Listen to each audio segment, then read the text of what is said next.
सभी दोस्तों को मेरा राम राम। सवाल ये है कि जब पक्षियों को दाना डालने की बात आती है तो कमेंट लिखा आता है कि सर छत पे डाल सकते हैं क्या, जबकि इस पे वीडियो पहले बन चुका है कि छत पे दाना डालने से एक छत है राहु, और वहाँ अगर आप पक्षियों को दाना डालते हैं तो वहाँ बुध कायम हो जाएगा। और ये कुंडली का है 12वां घर। 12वें घर में बुध जो है वो उल्टा छठे घर को देखता है। इसको कहा गया है उल्टा लटकता चमगादड़। वो छठे घर को देखता है। अब छठे घर के काम क्या है? रोग भी बढ़ाएगा, कर्ज भी बढ़ाएगा, दुश्मन भी बढ़ाएगा। तो इसलिए बताया गया है कि कभी भी छत पे पक्षियों को दाना ना डालें।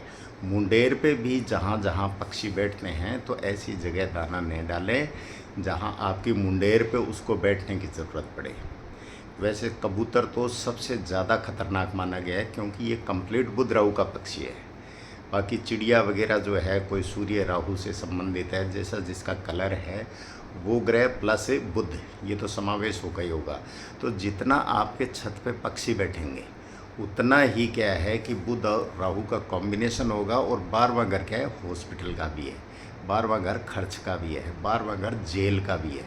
ठीक है ना? तो इसलिए कहा गया है कि छत पे कभी दाना नहीं डालना चाहिए पक्षियों को। अगर आपको दाना डालना है तो आप बाहर कहीं भी डाल दो चबूतरे पे, जहाँ आपको यूँ लगे कि यहाँ पक्षी बैठते हैं। क्योंकि ऐसा कोई शहर नहीं, ऐसा कोई गांव नहीं, ऐसा कोई कस्बा नहीं जहाँ पे ऐसी व्यवस्था ना हो कि जहाँ पक्षियों को दाना डालने की व्यवस्था ना हो। वो फ़र्क इतना है कि वो आपको थोड़ा दूर जाना पड़ सकता है। बल्कि आप धर्म कर रहे हैं, इसमें कोई दो राय नहीं। छत पे आप दाना डालते हैं, पक्षियों के लिए व्यवस्था करते हैं, वो सारी अच्छी बात है और वो करना भी चाहिए। क्योंकि पक्षी की सेवा करना, कुत्तों की सेवा करना, गाय की सेवा करना, किसी अपंग की सेवा करना, दीनहीन की सेवा करना, ये सारे जो धर्म है आदमी को करने चाहिए। इससे कोई ग्रह खराब नहीं होता है। सिर्फ इसमें लेखक ने लाल किताब में ये कहना चाहा है कि अगर आप वहाँ डालेंगे तो बुध जो है, क्योंकि हम कोई भी चीज़ लेते हैं, 1 दिन ली, 2 दिन ली, 3 दिन ली, हम आदी नहीं होते, उसकी एनर्जी इकट्ठी नहीं होती। लेकिन कंटिन्यूटी में फिर उसकी आदत पड़ जाती है, यानी वो एनर्जी फिर वो चीज़ मांगने लगती है। तो आपके छत पे अगर पक्षी बैठेंगे, रोज़ बैठेंगे, तो आपके बुध और राहु इकट्ठे हो जाएंगे। ये डिप्रेशन भी देते हैं, ये कंगाली भी देते हैं, ये जेल भी भेज देते हैं, और ये पागल भी कर देते हैं, और ये आदमी को वैरागी टाइप बना के कहीं बाहर भी भगा देते हैं। तो इसलिए कहा गया है कि छत पे पक्षियों को दाना डालने का मतलब बुध खराब। और लाल किताब साफ कहती है कि अगर आपका बुध खराब हो गया, बुध को सबसे पहले चेक करो। न शनि से डरने की ज़रूरत है, न राहु से, न केतु से, किसी से नहीं, लेकिन बुध को सबसे पहले चेक करो। कारण यही है कि बुध होती है हमारे शरीर की नसें, और इंसानों में बहन बेटी जो होती है वो बुध होती है। तो वो पैदा कहीं और होती है और घर किसी और का बसाती है, यानी वंश वृद्धि की कारक होती है। जो बेल होती है वो छोटी सी होकर दीवारों पे चढ़ जाती है, वो भी बुध होती है। और जो शरीर में नसें हैं वो जैसे जैसे डेवलप होती जाएगी वैसे वैसे आदमी ग्रोथ करेगा। और अगर वो रुक गई, आदमी की ग्रोथ रुक गई, तो मान के चलोगे उसका बुध खराब है। और बुद्धि ही इंसान के पास नहीं होगी तो वो आदमी आगे तो बढ़ ही नहीं सकता। उसके पास ज्ञान कहाँ से आएगा? बृहस्पति वो कहाँ से आएगा? कहाँ से उसका राहु डेवलप होगा? उसे कोई चीज़ क्लिक ही नहीं करेगी। एक आदमी होता है जिसके पास बुद्धि होती है, फटाक से उसके दिमाग में क्लिक करती है कोई बात है, राहु एक्टिव होता है, फिर गुरु एक्टिव होता है, ज्ञान आता है उसके, सद्बुद्धि जिसे बोलते हैं।